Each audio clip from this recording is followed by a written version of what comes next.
உங்களுக்கு நன்மை செய்யும்படியாய், உங்களை தேற்றும்படியாய், உங்களை ஆற்றும்படியாய் அன்பு தெய்வமாகி ஆண்டவராக இயேசு கிறிஸ்து உங்களை தேடி வந்திருக்கிறார்.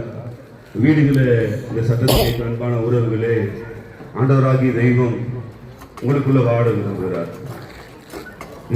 மனுஷனால நிம்மதியா இருக்க முடியல, சந்தோஷமா இருக்க முடியல கேட்பீரானால், ஆண்டவராகிய தெய்வம் இயேசு ராஜா நமக்குள்ள வரும்போது துக்கம் மாறிடும், கவலை மாறிடும், எல்லா காரியங்களையும் மாற்றிடுவார். அந்த அன்போடு தெய்வம் தான் அந்த நாளில் உங்களை தேடி, இல்லங்களை தேடி உங்களை தேடி வந்திருக்கிறார். நானா எனக்கா இயேசு அநேக கேள்வியா இருக்கும். என் பிரச்சனை எப்படி இயேசுக்கு தெரியும்? என் மனசுக்குள்ள காரியத்தை இயேசு எப்படி அறிவார்? இயேசுக்கு தெரியுமா நான் படுற கஷ்டம்? இயேசுக்கு தெரியுமா என்னுடைய காரியங்கள்லாம் தெரியுமா நீ கேட்பினானால், இயேசுக்கு எல்லாம் தெரியும்.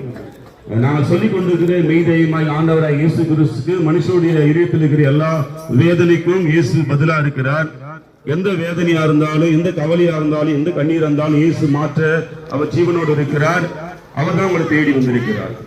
இயேசு உங்களை தேடி வந்திருக்கிறார். அம்மா கேட்கிற அன்பான உறவுகளே, சொந்தங்களே, ஆண்டவராக இயேசு கிறிஸ்துக்கு இதயத்தில் கொஞ்சம் இடம் கொடுக்கும் போது உங்களுக்கு இருக்கிற எல்லா வேதனையும் மாற்றி சமாதான வாழ்க்கை இயேசு தர வல்லவராக இருக்கிறார். ஏன் தெரியுங்களா? இயேசு சமாதானம் தருகிறவர். இயேசு சமாதானத்தை உண்டு பண்ணும்படியாய் இந்த முழு உலகத்துக்காக ஒரே ஒரு தெய்வம் சிலுவையில ரத்தம் சிந்தினார். பாருங்க, அன்பை எப்படி வெளிப்படுத்தினார் ஆண்டவராகிய தெய்வம். நம்மேல் வைத்த அன்பை எப்படி வெளிப்படுத்தினார்னா, ஆண்டவராகிய இயேசு கிறிஸ்து முழு உலகத்துக்காக ஒரே ஒரு தெய்வம் உயிரை கொடுத்து அன்பை வெளிப்படுத்தினார். பாருங்க பாருங்க, நம்ம சொந்த பந்தம் அன்பு செலுத்துவாங்க, நல்லா நல்லா பேசுவாங்க, நான் அதை பண்றேன் இதை பண்ண சொல்லுவாங்க. ஆனா நம்ம கிட்ட ஒன்றுமே இல்லைன்னா, பணம் இல்லைன்னா அப்ப விட்டு நம்ம அப்படியே விலகி போயிடுவாங்க. அது நம்ம உதவி கேட்கும் போது அப்படியே பேசாம இருந்துருவாங்க.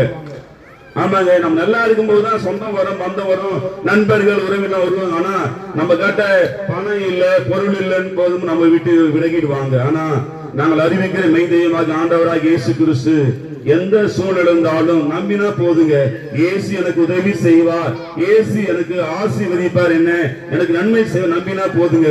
இயேசு ஜீவனோடு இருக்கிறவர், ஆஸ்வதிக்க வல்லவராக இருக்கிறாருங்க.